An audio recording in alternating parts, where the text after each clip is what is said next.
Funding for Building New York is provided by First American Title Insurance Company of New York.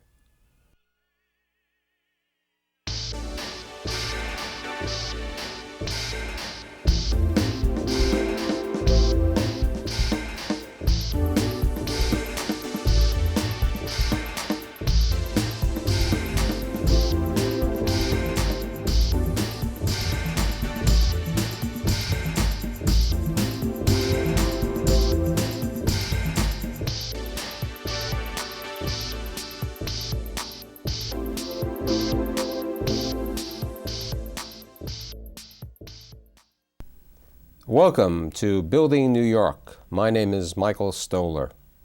Everybody wants to own real estate in New York.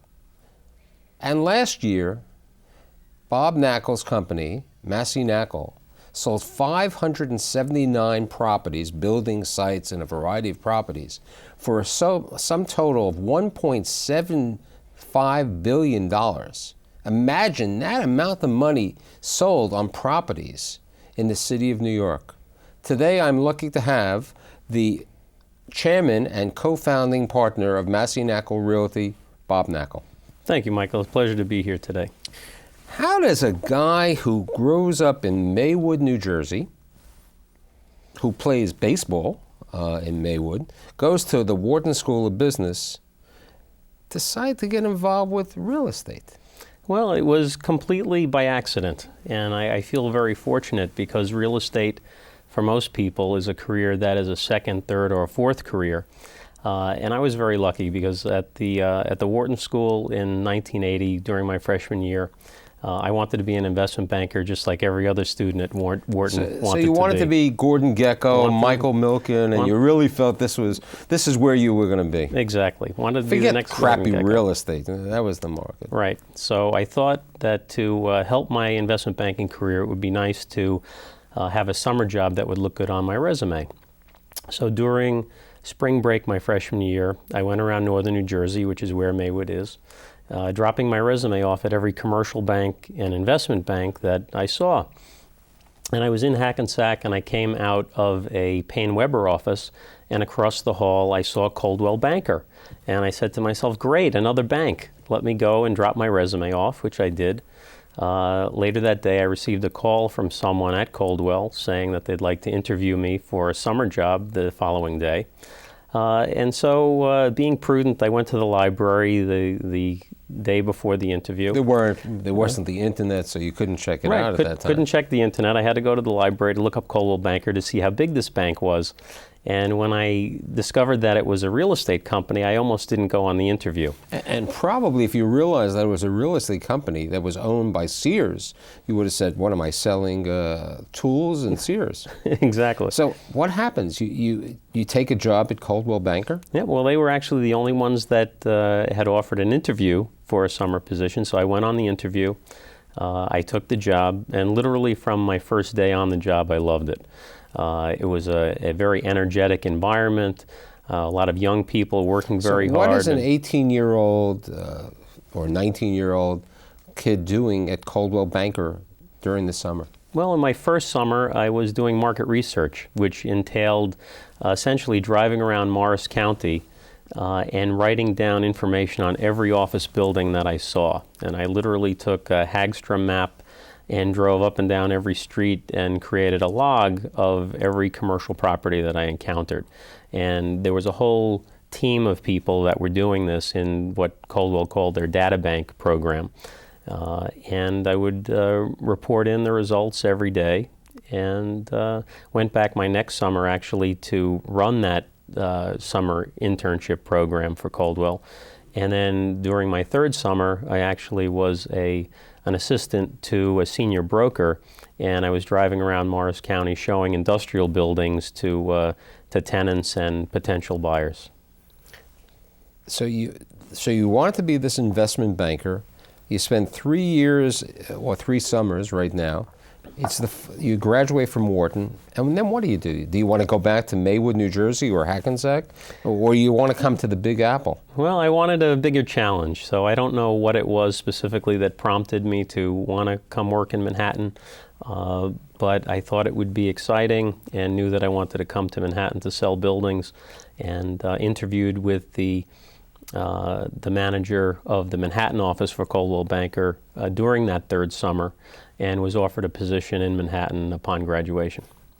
So you come to Manhattan and Coldwell Banker, and as you were telling me prior to the show, you were probably, you and another young guy were the two youngest guys in the investment sales business.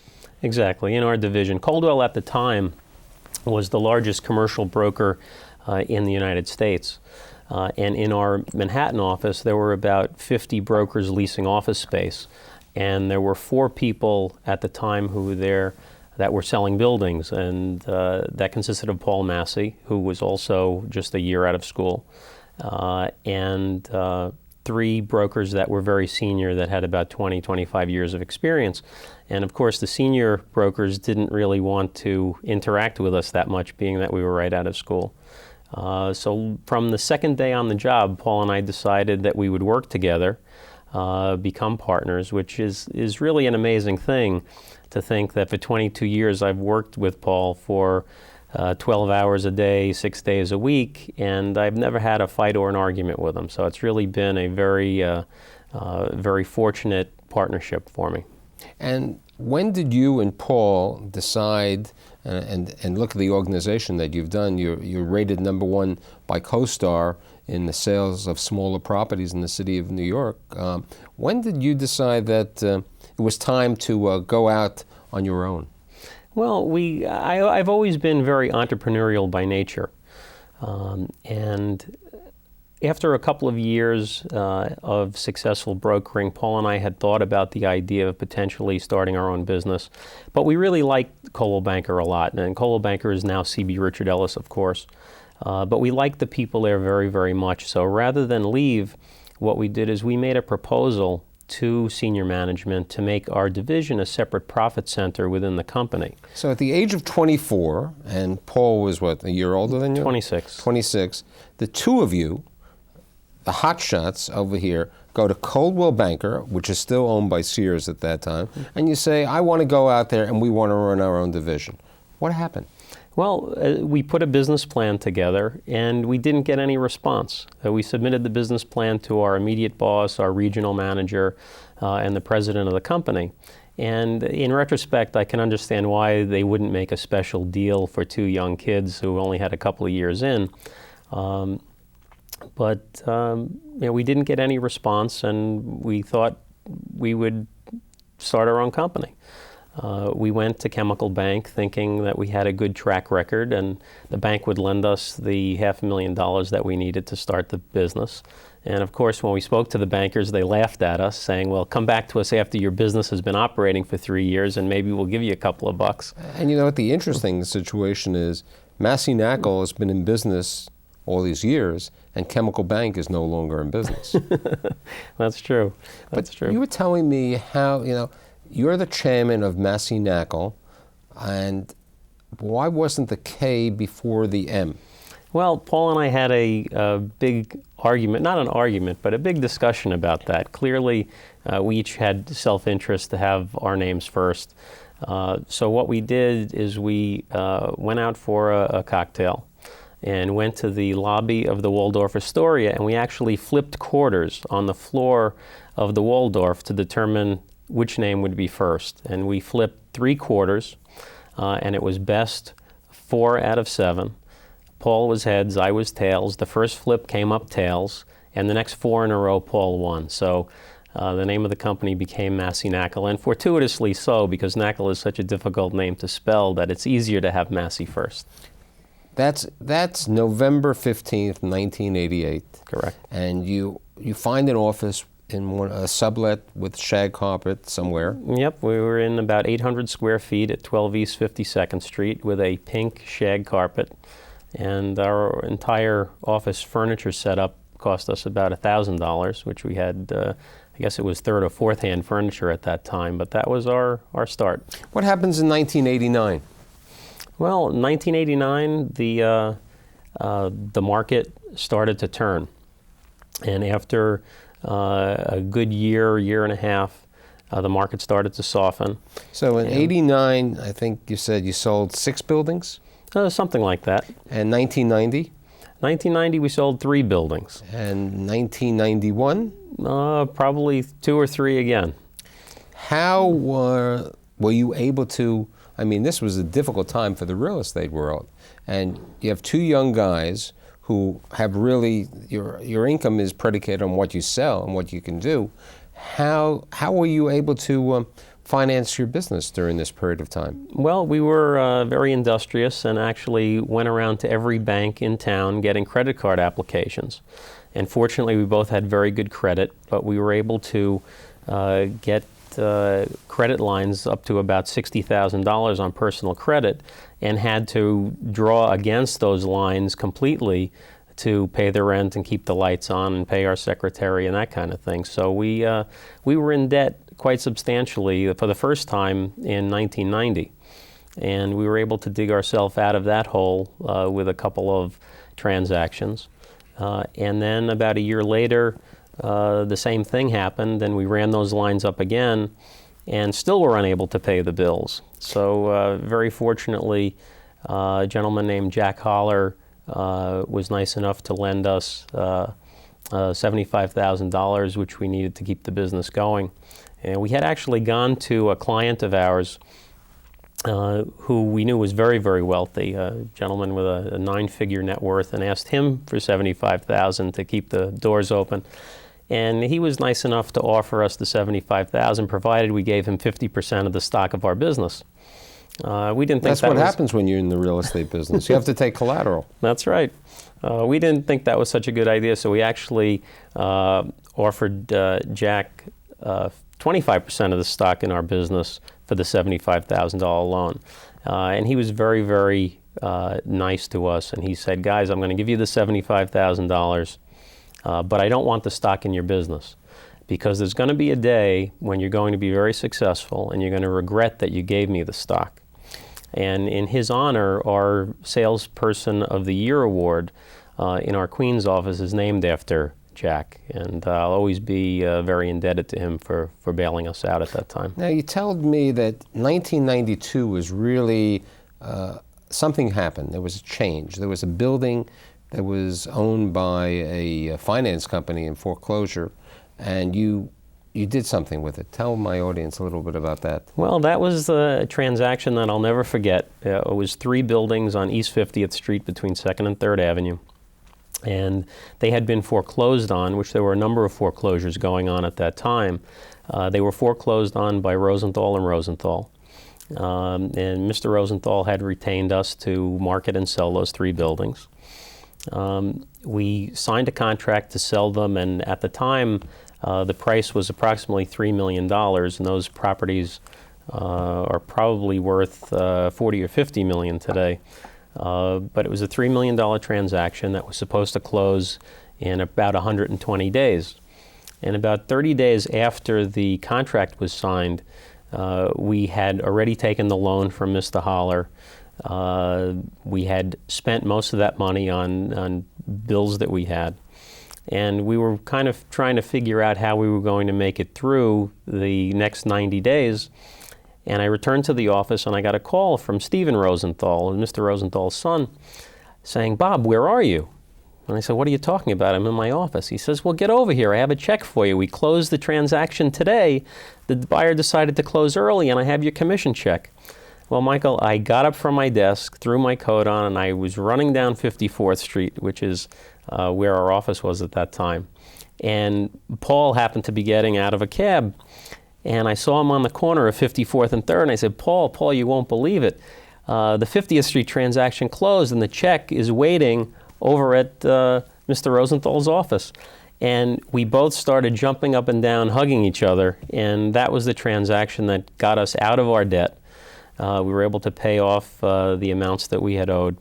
And from that point on, we started to get a lot of foreclosure resale work. And then in 1993, when the bank's REO departments were really disposing of a lot of foreclosed property, that's when the firm really started to take off. Now, for my audience, do you remember how much the buildings were sold for at that time? It was approximately $3 million for those 3 buildings. And So now we're 14 years later. How much would those properties be worth today? Oh, probably 40 or 50 million. So it was not a bad investment for whoever it is. Not a bad But it's investment. interesting because I think what I was saying to you when we met is that you've shaped a lot of Manhattan because you've been involved with certain assemblages that have taken place. 2 blocks away from this site, the initial site that really changed your life, you did a site called the Milan. Tell my audience a little bit about that. That's on the corner of 55th Street and 2nd Avenue. I think that's an interesting story of how the city changes. Correct. And land assemblage is something that's very, very tricky in New York. Zoning laws tell you a couple of different things about properties. They tell you what the property can be used for. It tells you how much property, how much building can be on a particular site, and tells you what shape the building can have.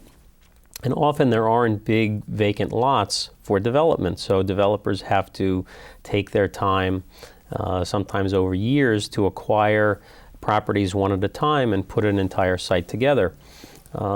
We were retained in 1994 to sell the old Club El Morocco site, which... The famed El Morocco, which was on the corner of 54th and 2nd. Correct. Actually, Eld around the corner with frontage on 2nd and on 54th Street. We were retained to sell that property, and there were some very interesting assemblage opportunities there. And what started out as a $3 million sale of one property resulted in a 9-year project that involved 11 properties with tenant buyouts, air right acquisitions, and resulted in what is the Millennium, a top quality condominium building. The Milan. Right. And then about a block away, to talk about another assemblage, you did an assemblage for the Knakal Properties. Correct. That's on the southeast corner of 53rd Street and 2nd Avenue. That's another assemblage that consisted of, I think it was 5 or 6 buildings, and took us about 4.5, 5 years to complete. And recently, you did another interesting assemblage because 6th Avenue has really changed. When the zoning was changed a couple of years from the flower zone, there were never residential apartment buildings. But recently there's been something, and you, just as late as 2 weeks ago, you did another assemblage on 6th Avenue. Right. We sold the entire westerly block front on 6th Avenue between 30th and 31st Streets, which was another very interesting transaction because it started out as just the sale of the one commercial building at the southwest corner of 31st and 6th. We were able to convince the adjacent landlord, which was the Bernstein family that had owned their property for about 60 years, to include the air rights from their properties on the balance of the block and one parking lot that they had to the west of the property that we were selling. And that marketing process led to a price for that component part of the site that was intriguing enough that the Bernstein family said, well, if we're getting that much for this small portion of our air rights in the lot, if the price is right, we might as well sell. Right. So what ended up, what started out as a $25 million transaction ended up as a $117.5 million transaction. So somebody bought a block front or a half a block front. An entire block front. An entire block front for $117 million. Right. Or basically $350 a developable foot? Approximately about $352 a foot, correct. Since Massey Knakal has been in business, how many buildings do you think you've sold and how many assemblages? I mean, if this year you did $1.7 billion and 579 properties, how many would you say? Well, I think as the entire history of the company, over 17 and a half years or so, we're probably narrowing in on about 3,000 properties sold. It's really been these numbers of 579 buildings, and the year before I think it was 400 and something. These are very, very large. We've had tremendous growth in the last few years. But in the early years, like we mentioned, in the early 90s, it was just a handful. So I think we're closing in on about 3,000 properties sold, and that's probably somewhere in the $6 billion range. You know, a lot of people who are in your investment sales business always have that desire to own real estate. And you only represent sellers. Buyers love you because they know you have good deals. But why haven't you or Paul ever been a purchaser, an owner of property? Well, we think it's a conflict of interest for a broker to be purchasing properties also, especially as a seller representative. Let's assume that I'm retained to sell a property and I know that you're a buyer, and you know that I'm a broker as well as an investor. If I said to you, Michael, I have a wonderful building for you to look at on Madison Avenue and 38th Street, the first question you're going to ask me is, Bob, if it's such a good property, why didn't you buy it? So we think that there's an inherent conflict of interest in being a buyer and a broker. So we've stayed away from that and try to remain very, very specialized in what we do, and that is only representing sellers, only representing them on an exclusive basis, and focusing all of our energy towards obtaining the highest possible price for the clients that have retained us. Prior to the show, we were talking that you said 9/11 changed your business. What happened after 9/11, the tragic events of 9/11? Yes, well, subsequent to 9/11, a number of real estate companies were letting people go. There was an anticipation that the leasing volume would slow down, that sales volume would slow down. And Paul and I have a very optimistic outlook of New York and New York's future. And we were very contrarian in our thinking and went on a large expansion at that time. We hired somebody to run our human resources department and started aggressively expanding and hiring people. And the quality of the people that we saw that were available was tremendous, unlike anything we had ever seen. There were a number of MBAs that were looking to get into real estate in sales positions, and a number of very, very highly qualified people from other fields, because not only were real estate companies downsizing, many different industries were experiencing downsizing. So we found the pool of potential candidates to come to our firm was extremely well qualified. And now, it was originally the two of you and a secretary. Today, how many people do you have? We have 185 people in 3 offices. We currently have offices in Manhattan, Queens, and Brooklyn.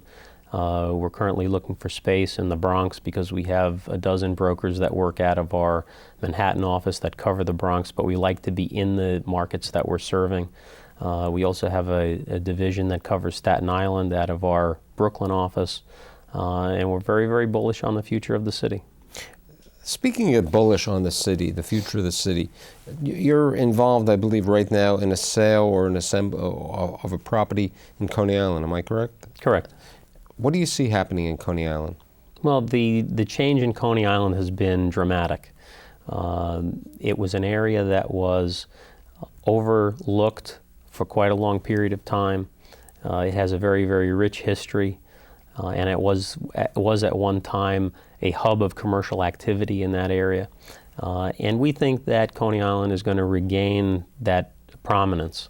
And so there has been a lot of development activity, a lot of both speculation in terms of what's going to happen and tangible plans that are in process.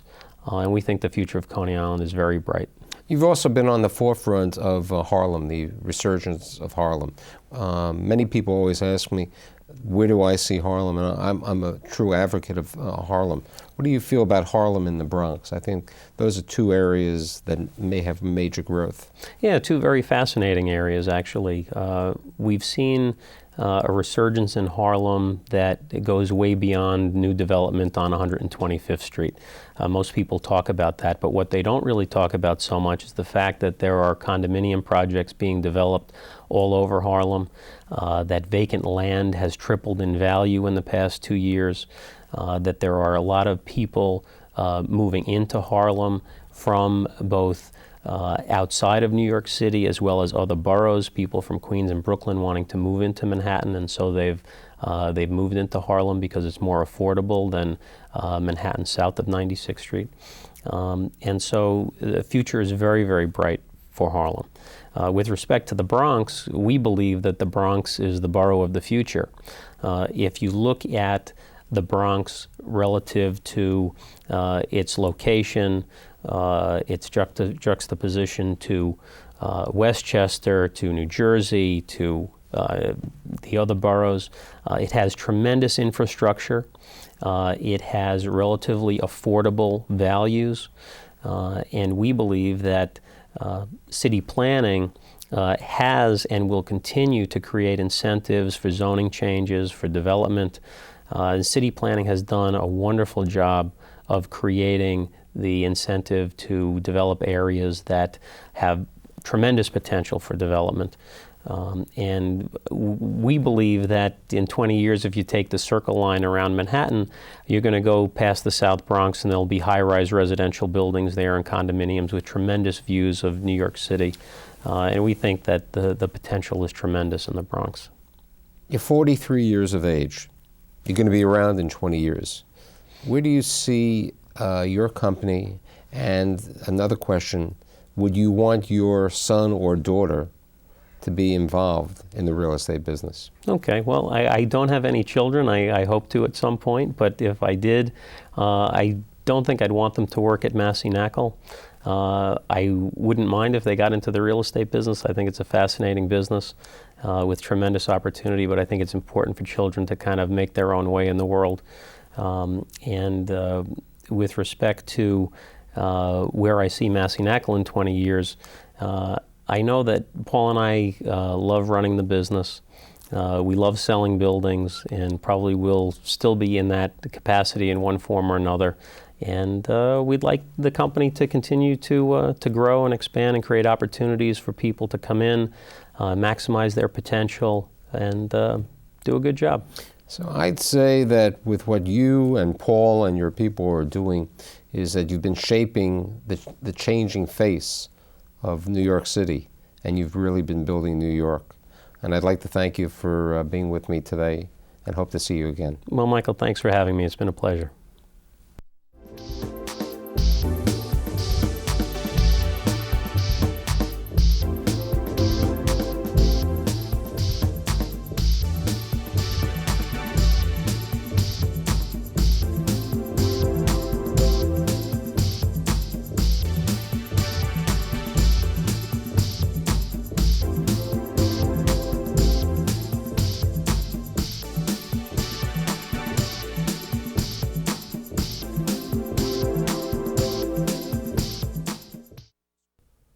Funding for Building New York was provided by First American Title Insurance Company of New York.